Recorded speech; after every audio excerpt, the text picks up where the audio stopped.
দেশের সীমান্তে অবৈধ অস্ত্র চক্র আবারও সক্রিয় হয়ে উঠেছে। 7টি মূল পয়েন্ট দিয়ে বিপুল পরিমাণ অস্ত্র দেশে ঢুকছে, যার অধিকাংশই রোহিঙ্গা ক্যাম্পে পৌঁছে যাচ্ছে। আর এই অস্ত্র ব্যবহার করছে 3 পার্বত্য জেলার সন্ত্রাসীরা। কিন্তু কিভাবে সীমান্তবর্তী এই বিপজ্জনক চক্র এত সহজে অস্ত্র আনতে পারছে দেশে? আগামীতে নিরাপত্তা নিয়ে উদ্বিগ্ন সৃষ্টি হয়েছে দেশ জুড়ে। সীমান্ত, রোহিঙ্গা ক্যাম্প, বিজিবি সহ সংশ্লিষ্ট বিভিন্ন সূত্রে বাংলাদেশ মায়ানমার সীমান্ত দিয়ে এসব অস্ত্র চালান ঢুকছে বলে জানানো হয়।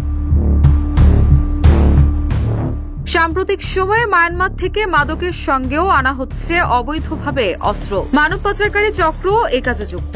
11 অক্টোবর একটি জাতীয় দৈনিকের এক প্রতিবেদনে এসব তথ্য প্রকাশ পায়। কক্সবাজার পুলিশ সুপার মোহাম্মদ সাইফুদ্দিন শাহিন জানান, 5 অক্টোবর উখিয়ার পালংখালীতে অভিযান চালিয়ে 2 আগ্নেয়াস্ত্র, 5 কার্তুজ ও 2000 পিস ইয়াবা সহ 5 মাদক কারবারিকে আটক করা হয়েছে। মূলত সীমান্তের কাছে রোহিঙ্গা ক্যাম্প থাকায় এসব অস্ত্র পাচার সহজ হয়ে উঠেছে।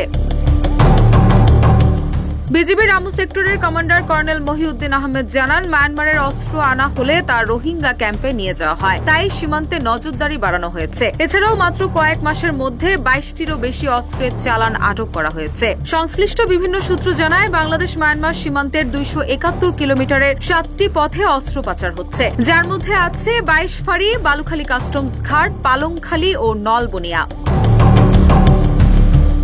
এর মধ্যে 22 ফাঁড়ির পাহাড়ি পথ দিয়ে পার্বত্য চট্টগ্রামের সন্ত্রাসীদের কাছে অস্ত্র পৌঁছায়, আর অন্য 2টি পয়েন্ট থেকে তার রোহিঙ্গা ক্যাম্পে যায়। শুধু তাই নয়, নাফনদী ও খাল পথেও পাচার হচ্ছে। স্থানীয় কিছু বাসিন্দাও এতে জড়িত রয়েছে। অনুসন্ধানে জানা গেছে, মায়ানমার সীমান্ত থেকে অস্ত্র পাচারে 5টি চক্র সক্রিয় আছে, যার মধ্যে 4টি রোহিঙ্গা সশস্ত্র দল আরসা, RSO, হালিম গ্রুপ ও নবী হোসেন গ্রুপ। এছাড়াও রয়েছে পার্বত্য অঞ্চলে সন্ত্রাসীদের একটি বড় চক্র, আর এই চক্রের সদস্য শতাধিক বলে জানা গেছে।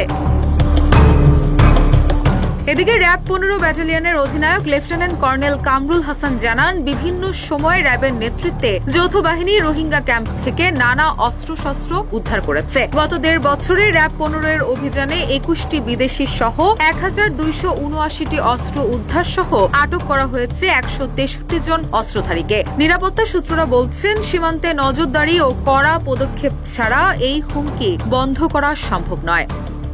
রুশা সুর, নিউজ ডেস্ক, ইত্তেফাক।